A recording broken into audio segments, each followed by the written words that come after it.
नमस्ते दोस्तों, कैसे हैं आप लोग। दोस्तों सबसे पहले आई एम सो सॉरी कि मैं वीडियोस नहीं ला पा रहा हूँ। रीज़न दो है, एक तो मेरी पहले तबीयत खराब हुई, दूसरा जो सबसे बड़ा रीज़न है दिल्ली के अंदर 4 दिसंबर को इलेक्शन होने हैं एमसीडी के, तो मैं थोड़ा-सा इन्वॉल्व हूँ और मैं एक पार्टी से जुड़ा हुआ मतलब हूँ, तो थोड़ा-सा मैं बिज़ी हूँ, तो थोड़ा-सा इस वजह से वीडियोज़ कम आ रही है, लेकिन काफ़ी मैटर पुराना मैंने दिया हुआ है, तो आई होप कि आपको उससे हेल्प हो रही होगी।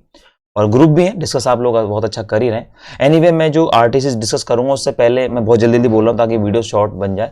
तो आरटीसी जो डिस्कस करूँगा उसमें सबसे पहले मैं आपको थोड़ा-सा ना चौसर के बारे में बता देता हूँ, ताकि आप एग्ज़ाम में इसके बारे में अगर इतना भी लिख लेंगे तो जो एग्ज़ामिनर है उनको बहुत अच्छा लगेगा।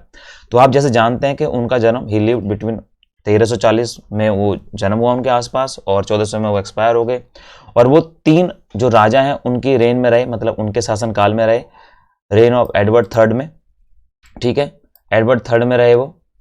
उसके बाद रिचर्ड सेकंड, और उसके बाद जो हेनरी फोर्थ थे, जब वो जैसे हेनरी फोर आए उसमें उसके अगले साल ही वो एक्सपायर हो गए, लेकिन कहा तो जाएगा टेक्निकली तो वो रहे, तो इसलिए इनका नाम भी आएगा।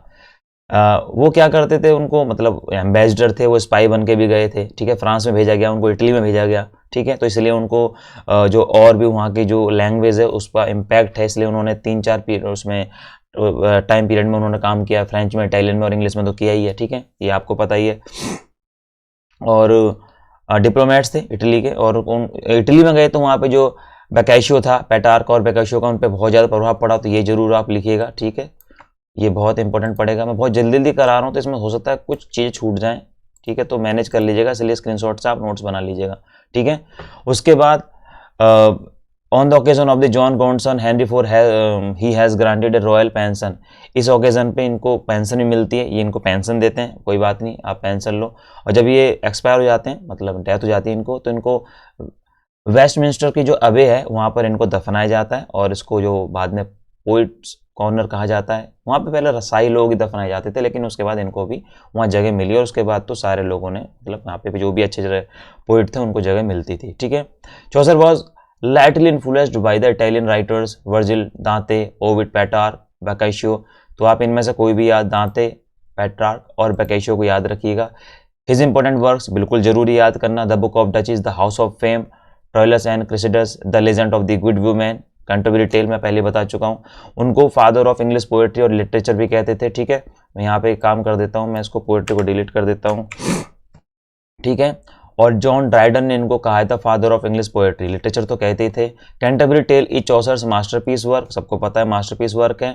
ही wrote in the language of the common people in his time, उन्होंने ये इसको उन्होंने वर्ड शुरू करी, और जो कैंटरबरी टेल है वो आयम्बिक पेंटामीटर में, ठीक है, उसके अंदर उन्होंने पहली बार हीरोइक कपलेट भी यूज़ किया, ठीक है, और उसमें ये सब चीज़ें देख लीजिएगा। और आयम्बिक पेंटामीटर क्या है मैं आपको बता चुका हूँ, बाकी इसमें डिटेल भी दी गई है। हीरोइक कपलेट क्या है, आयम्बिक पेंटामीटर क्या है, ठीक है, ये आप इसमें देख लीजिएगा। और एल्बर्ट कॉल्स ने ये कहा था the earliest of the great modern, ये मॉडर्न थे, मतलब जल्दी में इनको एक तरीके से उन्होंने कहा है कि वो रहते पहले थे, कि वो पहले से मॉडर्न थे, जैसे कहते हैं ना कि पहले से आइडिया लग जाना कि भाई उनको पता है कि क्या होने वाला है, ठीक है। और जो कैस्ट्रोंटन है उन्होंने मजाक में कहा है कि if Chaucer is the father of poetry he is grand father of English fiction, अगर वो पापा थे तो मैं फिक्शन का दादा हूँ, ठीक है, तो उन्होंने मजाक में कहा है। तो जनरल प्रोलॉग है ये, आप इसको, मैं इसको कर देता हूँ, ठीक है, जनरल प्रोलॉग है, इसको आप स्क्रीनशॉट ले लीजिएगा।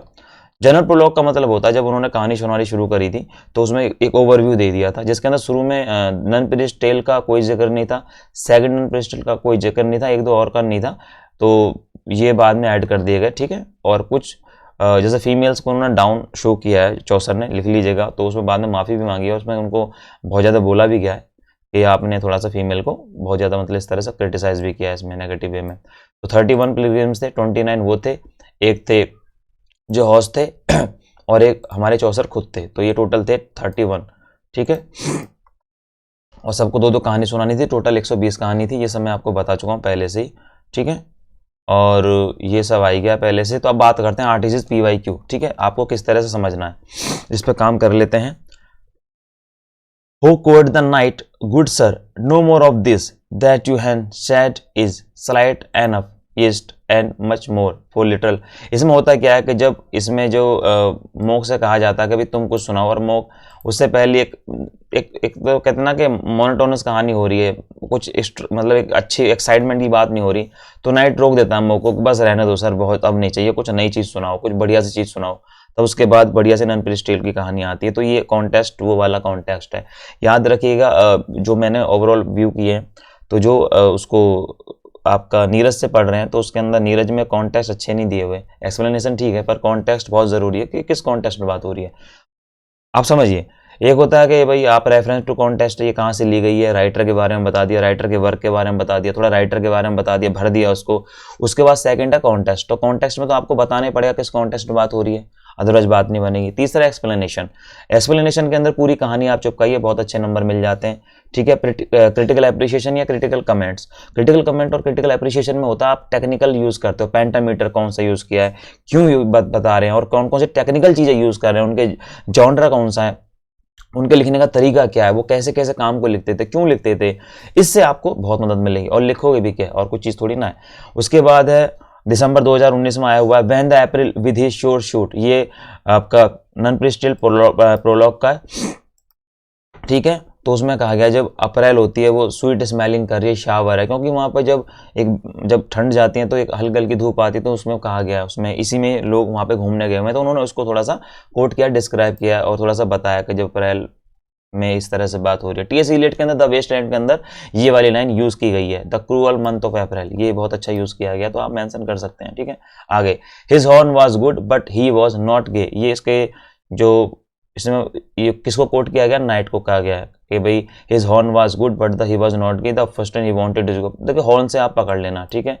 हिज हॉर्न, हिज हॉर्सेस, मतलब कि हॉर्न को हॉर्सेस की बात कही गई है। His horses were not good but he was not gaily dressed, he wore a tunic of the coarse cloth all stained, तो ये इसमें उनके बारे में कहा गया, स्क्रीनशॉट लेके पढ़ लीजिए। कॉन्टेक्स्ट में कोशिश कीजिएगा जो बात कही गई है उससे रिलेटेड चीज़ें की बात कहिए, और जो अगर कट्टू कट अगर आपको इसकी लिखनी आती है या आपने पढ़ लिया होगा इसकी डिटेल, आपको इसकी ट्रांसलेशन बहुत अच्छी आती है, तो काले पेन से लिखिएगा पोएम को, जो स्टैंजाज हैं उसके जस्ट नीचे उनकी डिटेलिंग डाल दीजिए। फॉर एग्जाम्पल अगर मैं कहूँ तो मैं ये कहना चाह रहा हूँ, इसको कॉपी किया मान के चलो, और इसको आपने इसके नीचे आप इसको ऐसे लिखिए, ठीक है। ये वाला नीले पेन से हो जाएगा और ये वाला काले पेन से हो जाएगा, बहुत अच्छा लगेगा, ठीक है, ठीक है। अगला है lo swich, it is for to be reckless and negligent and trusted on flatteries but ye the holden this tale of folly as fox, fox आगे नन प्रिस्टेल की बात है। और नन प्रिस्टेल के अंदर मैं जानता हूँ बहुत से लोग कॉन्टेस्ट लिखने में उन्हें बड़ी दिक्कत आएगी, कॉन्टेस्ट क्या, कोई बात नहीं, एक्सप्लेनेशन याद कर लीजिएगा। और मैं आप सबसे बोलता हूँ अगर आपको कुछ कॉन्टेस्ट याद हो रहे हैं तो अच्छी बात है, नहीं तो आप छोड़ो। मैंने जो ये चीज़ें दी हैं आप स्क्रीनशॉट लीजिए, थोड़ा बहुत आइडिया लगाइए, इसको चिपकाइए और प्लस एक्सप्लेन कर दीजिएगा। बट याद करिए चौसर का जो मैंने डिटेलिंग दी है ये वर्क आपको छोड़ना नहीं है। थोड़ा सा क्रिटिकल एप्रिशिएशन कहीं पे गूगल भी कर लीजिएगा, मैंने नोट्स बनाए हुए हैं, मैंने शायद दिए नहीं दिए मुझे याद नहीं है, उसको थोड़ा देख लीजिएगा, टेक्निकलिटी है। क्या होता है कि गूगल में नोट्सों की भरमार है, भरा पड़ा है, लेकिन हमें ये समझ में नहीं आता पढ़ना क्या है, लिखना क्या है। मैं आपको बता रहा हूँ क्रिटिकल एप्रिशिएशन के अंदर उनका थोड़ा टेक्निकल, जैसे कि कौन सा उन्होंने जॉनर यूज किया, पेंटामीटर कैसे कर रहे हैं, राइमिंग स्पीड है, वर्स में लिखी गई है, ब्लैक वर्स में लिखी गई है, फ्री वर्स में लिखी गई है, ये छोटे जो टेक्निकल होते हैं समझ में आ गया। जैसे कि हिंदी गाने की बात करें तो राग, कौन सा राग है, रिदम कौन सी, रूपक ताल है, ये कौन सी ताल है। जिस तरह की अगर हम बात करें, अगर हम फिल्मों की बात करें तो ये कौन सी ट्रेजेडी है, ड्रामा है, या किस तरह से है, या कॉमर्शियल, इस तरह की जो बातें होती है टेक्निकल होती हैं, ठीक है ना। तो ये चीज़ें होती हैं क्रिटिकल एप्रिशिएशन में। आप क्रिटिकल एप्रिशिएशन में उसको एनालाइज कर रहे हो, उसके बारे में बता रहे हो, उसके जो बारीकी चीज़ें वो बता रहे हो। एक आम इंसान नहीं बताता है, जिनको नॉलेज होती है वही बताता है कि अच्छा इसमें ये यूज़ किया गया है। फॉर एग्जाम्पल मैंने घड़ी पहनी हुई है, कोई घड़ी देखेगा या कुछ देखेगा, अच्छा ये तो इस ब्रांड की, अच्छा इसमें मेरी घड़ी है जो ये वाली घड़ी है इसके अंदर डेट भी है और डेज भी हैं, तो ये घड़ी क्यों अच्छी है, वो देखेगा अच्छा ये घड़ी है, बाकी सब तो ठीक है लेकिन इसमें डेट भी है और डे भी है, आई थिंक ये अच्छा है। तो ये टेक्निकल चीज़ें होगी, आई होप कि आपको समझ में आया होगा। अगला ये ही है net of the text a pulled हैन, हैन आ गया तो आपको पता ही है, हैन आते हैं आपके दिमाग में आ रही है तो नट पे स्ट्रीट लग रहा है। The such the hunter bad then not holy man, क्योंकि ये मॉक, हैन और मोक का रिश्ता है, ये ध्यान रखना। हैन आती है आप फंस जाओगे, लेकिन मोक करते आप बच जाओगे, क्योंकि इसने बताया हुआ है। क्योंकि देखिए क्या होता है, कॉन्टेस्ट कैसे दिया जाता है, मैंने इसके अंदर एग्जांपल दिया है। तो Canterbury tale general prologue, the monk is a corrupt character when he should be studying, praying और उसको इसके मतलब उसे प्रे करना चाहिए, पढ़ना चाहिए, reading religious text, he prefer to skip all that and go hunting instead. It is ironical, ये बड़ी विडम्बना है, that the spiritual practices referred to here which he is meant to follow he just denounce and dismisses. Chaucer used the simile fish out of the water to describe the monk being shut away in monastery। ठीक है, उन्होंने simile use किया गया fish, क्योंकि उसको जो काम करना चाहिए वो नहीं कर रहा, लेकिन उसे कुछ और करना है, वो कुछ और करेगा, फालतू की चीज करेगा। तो यहाँ पे आपने कॉन्टेक्स्ट बता दिया। एक्सप्लेन के अंदर आप जब चीजें पूरे एक्सप्लेन करोगे, थोड़ी सी और चीजें भी डालोगे, कॉन्टेम्परेरी टेल के अंदर ये निकले, उसने पिलग्रिम्स, ये कहानी, वो कहानी, उसने कहानी सुनाना शुरू करी, उसके अंदर एक सोसाइटी का पैरेललिज्म है। पहले नाइट डे सुनाएगा, क्यों सुनाएगा नाइट? क्योंकि वो एक अच्छा नोबल पर्सन है, अमीर इंसान है, फाइटर है, तो उसके अंदर ये भी कैटेगरीज आप डालिए। मैंने पूरी डिटेलिंग दी हुई है, आप देख लीजिएगा, बड़ा मजा आता है। ठीक है, जब समझ में आ जाती है तो चीजें समझ में आने लग जाती हैं। ठीक है, उसके बाद women's council being full of old women and council brought up as first to do and male. तो ये जो वीमेंस है इसके अंदर देखिए क्या क्या है, इसकी डिटेलिंग क्या है, इसका मतलब क्या है। No women councils oft all ill to hold, a women council brought us first to who and Adam cursed from paradise to go where he was right marry and eat। इसमें जो Adam था उसको मना किया गया, उसमें जो मतलब जो फीमेल थी उसको मना किया गया, ये नहीं करना, वो नहीं करना, लेकिन उन्होंने किया। तो ये कौन सा कॉन्टेक्स्ट है? नन प्रीस्ट टेल के अंदर फीमेल के बारे में बताया गया है कि फीमेल हमेशा प्रॉब्लम करती है, या उसको जो बोला जाए वो नहीं करती। तो इस तरह से चीजों को आप देखिए, टेक्स्ट मैंने दे दिया है, आप उसको खुद भी ढूंढ सकते हैं, जल्दी जल्दी आप कर सकते हैं। ठीक है, उसके बाद इग्नू के अंदर ये वाला टेस्ट है, ये नहीं है असल में, असली ये है।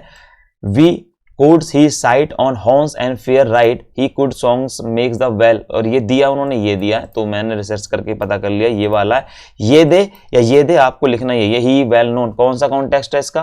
कैंटरबरी टेल का जनरल प्रोलॉग है। जनरल प्रोलॉग ही हमारे पे दो ही चीजें, जो पोएम आएगी जनरल प्रोलॉग से आएगी या फिर आएगी नन प्रीस्ट टेल से, और कहीं कुछ है ही नहीं, क्योंकि उसके अंदर सारा कुछ है ही यही। ठीक है, he well knew how to sit on horse and handsomely write, he knew how to make song and well compose just and also. ठीक है, ये किसके बारे में कहा गया, ये जरूर पता करिए। ठीक है, ये नाइट का जो बेटा है, कौन सा बेटा पता करिएगा, ये उसके बारे में कहा गया।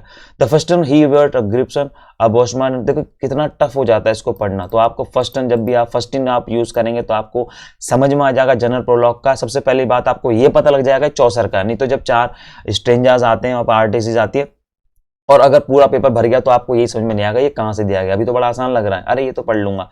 ठीक है, तो कुल हुआ इसका पिलग्रिमेज। ठीक है, पिलग्रिमेज करते ही आप कहानी सुना लीजिएगा। He wrote a tuning of the coarse cloth all stain. ठीक है, by his coat of mail, coat के बारे में इसके अंदर आप बता रहे हैं, नाइट वगैरह के बारे में बता रहे हैं, थोड़ी चीजें बता रहे हैं, आप इसको पढ़ लीजिएगा। तो इस तरीके से मैं हल्का हल्का चला रहा हूँ, क्योंकि टाइम की बहुत शॉर्टेज है, बहुत कम टाइम मिलता है, और मैं सोच रहा था इसको बाद में कराएंगे। तो जो बैचेस चल रहे हैं वहां तो मैं करा रहा हूँ इसको प्रॉपर वे में, लेकिन आप लोगों को ना कराऊं ऐसा भी नहीं है, मैं इसको डिटेलिंग और कराऊंगा। अगर आपको ये वीडियो पसंद आएगी ढंग से कराऊंगा, आराम से कराऊंगा। तो अभी आप एक इंटरेस्ट ले लीजिए। मैं चाह रहा था कि स्कूल जाने से पहले, थोड़ा लेट भी हो रहा हूँ मैं, कि आपको एक आइडिया ओवरव्यू मिल जाए। मैं चाहूँ तो कहीं चलो देखेंगे शाम को कर देंगे, आई होप कि भी शाम तक आप लोग अच्छा कर लोगे। मैं इसलिए स्लो स्लो चला रहा हूँ, आप इसको देख लीजिए। नाइट के बारे में सारा कुछ इसमें दिया हुआ है। और जो ये वाली पोएम है, a knight there was an a worthy man, ये लाइन में छुपा लिया जाता है। That from the time that the first began to ride out he loved chivalry. Chivalry कभी ये देते कभी ये देते, तो जब भी शिवलरी की बात आए तो नाइट के बारे में बात करते, योद्धा था वो, लड़ने वाला योद्धा था। तो इसके अंदर ये चीज मैंने इसलिए दी है। I say for me it's a great disease where as man have been a great wealth and ease the heron. Tough होता है, बहुत टफ हो जाता है। क्लू इसका आप देखिएगा, हेरन। इसका फिर जो उसकी मीनिंग है वो ये, I say for myself it is great distress when man have been a great wealth and ease to hear of their sudden fall alas and the country joy and great comfort. ठीक है, इसकी हिंदी आपको समझ में आई गई होगी, कोई दिक्कत ही नहीं है। And specially from every shires ends of the England and Canterbury clue है, तो ये आपको हेल्प करेगा समझने के लिए। अ नाइट, नाइट से आप पकड़ लोगे, डिटेलिंग आपको समझ में आ ही रही है। ठीक है, तो ये मैं आपको स्लो कर लीजिएगा, वीडियो तेज भी कर लीजिएगा, मैं तो बहुत तेजी से बोल रहा हूँ। तो इस तरह से आपको एक इन्वॉल्वमेंट होगा पढ़ने का, आपका यही तरीका है, तभी आपको नंबर मिलेंगे। आप सोच रहे हो ना क्या पढ़ना, कैसे पढ़ना, तो आपको ऐसे पढ़ना है। होप कि आपको समझ में आया होगा। आप वीडियो में मुझे बता दीजिएगा कि डिटेलिंग में और डिटेल के अंदर इसको जाना, टाइम कम है लेकिन हो जाएगा। 5 आपको बुक में बता दूंगा, आप वो से वैसे कर लीजिए, और मेरी कोशिश रहेगी इस तरह से मैं आपको और कराने की कोशिश करूं, क्योंकि मेरी भी मजबूरी है। 2 तारीख आपको पता है 2 तारीख तक की कंपेनिंग होनी है, तो मैं सुबह और शाम बहुत ज़्यादा बिजी उनमें रहता हूँ, मजबूरी है। हम सो सॉरी, मैं जोड़ के माफ़ी पहले से ही मांग रहा हूँ और मैंने आपको तरीका बता दिया, थोड़ी सी मेहनत कर लीजिएगा, हो जाएगा, कोई बात नहीं। Thank you very much, bye bye, take care. Hope कि आपको समझ में आया हो। Bye bye, take care.